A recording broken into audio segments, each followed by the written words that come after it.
Can you share with us what the story of how you landed the job with Ali Abdaal is? Yeah, of course. I graduated in July 2019 from University of Cambridge. I'd done geography and I was looking to get into a journalistic role, basically. And working for a YouTuber hadn't crossed my mind. 6 months later, after having done a number of freelance gigs with a number of different people, and had decided to send an email to Ali. Cold email, completely out of the blue. Had spoken to him once before via email previous year, just about exams and studying and stuff.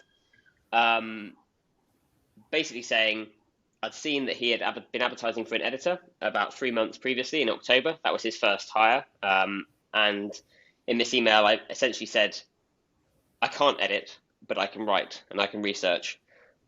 Do you need a hand? Do you need help? I could see he was at 400,000, 500,000 subscribers. He was at a point whereby I think if he had extra support, he was obviously working full time as a doctor at that stage as well, or nearly qualified doctor. He was trying to put out 3 videos a week. There was clearly capacity issues there to a certain extent.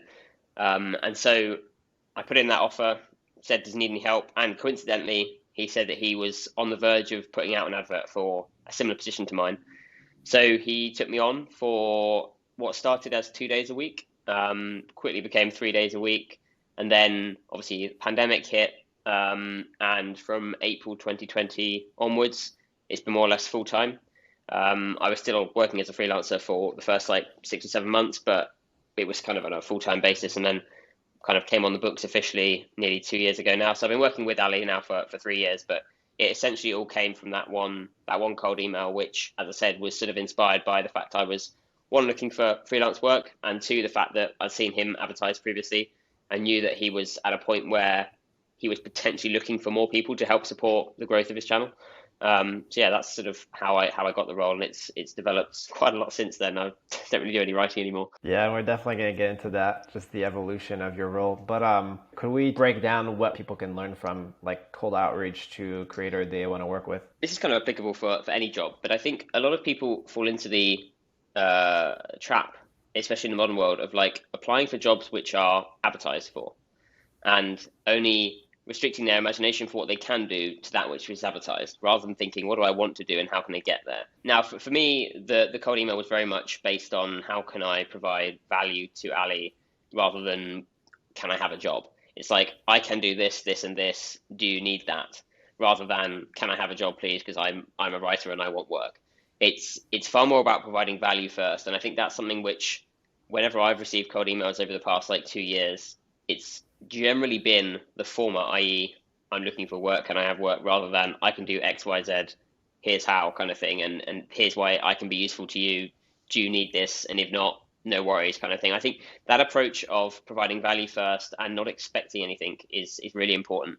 And as I said, also, if there is a job that you want to do, being confident enough just to send someone who is in that role already an email asking them what they are currently doing, what skills they have, and that kind of thing. I think too many people see like applying for jobs as something which they can only do for jobs that have been advertised, and they're not thinking about what roles perhaps don't even exist yet, but what could exist with the skill set that they've developed. And I think that's something which, especially in the YouTube sphere, we're discussing just beforehand around the whole YouTube business being very new.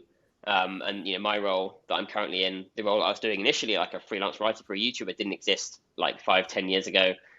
All of this is very new, and therefore, if you even can see there's a gap in the market or where your skills could be utilized, then it's worth reaching out and emailing people. And as I said, I think that whole mantra could be applied across the board. I don't think it's just for YouTube. I think so many people could probably get jobs that they actually wanted rather than jobs that they feel they have to do by Yeah. just being a bit more imaginative and a bit more confident with outreach. Because as I found when I was like outreaching for interviews when I was at university, because I did a lot of kind of interviews for my like radio and newspaper stuff.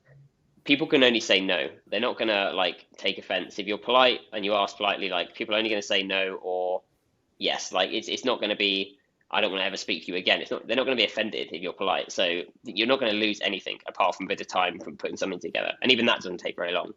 But I don't think people realize how kind of easy in inverted commas it is just to get that initial cold email out.